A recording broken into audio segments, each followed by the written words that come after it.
Resistance to anti-racism is predictable. Preparing for it helps organisations respond calmly, consistently, and without watering down their commitments. This 2-minute presentation provides some practical example responses to common arguments put forward to resist change. Before exploring some practical examples in response to resistance to anti-racism, internally and externally, it's vital that organisational leaders lead by example by actively modelling the anti-racist behaviours and values they want to see embedded within the workforce. All employees, including senior leadership, should engage with and continue anti-racism professional learning. Start by demonstrating a strong and visible commitment to anti-racism by having effective and communicated anti-racist policies and procedures in place.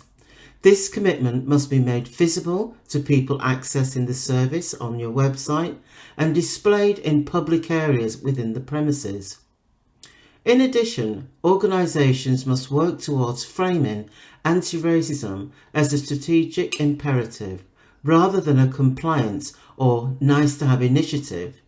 This will strengthen organisational systems by enhancing staff retention, boosting creativity and innovation within programme design and delivery, and improving operational efficiency in relation to extending service provision to all members of the local community. Finally, the creation of safe spaces for honest conversations about race requires proactive preparation, active facilitation, and a commitment to transforming uncomfortable dialogue into learning opportunities.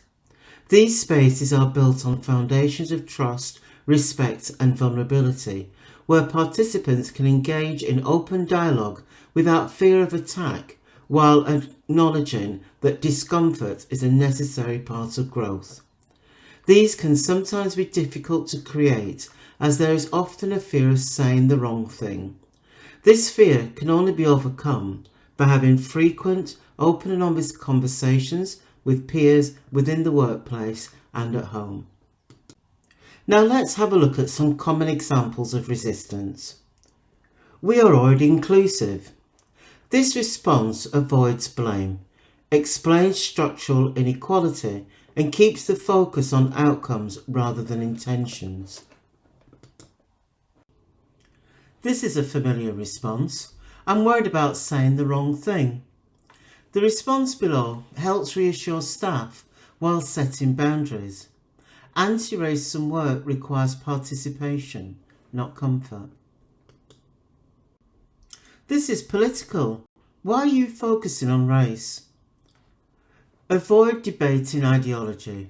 Re-anchor the response in organisational purpose, public benefit and national commitments.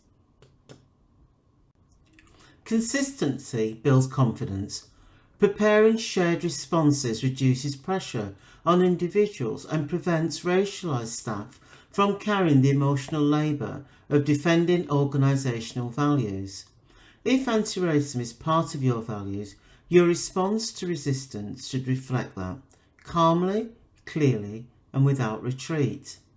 Remember, DARPA is always here to provide you with support, so feel free to drop us an email and we can arrange a time to talk. Finally, I'd like to draw your attention to the Culture, Heritage and Sports resource maps on the website, where you have access to lots more free resources to help you embed anti-racist practice within your setting and organisation.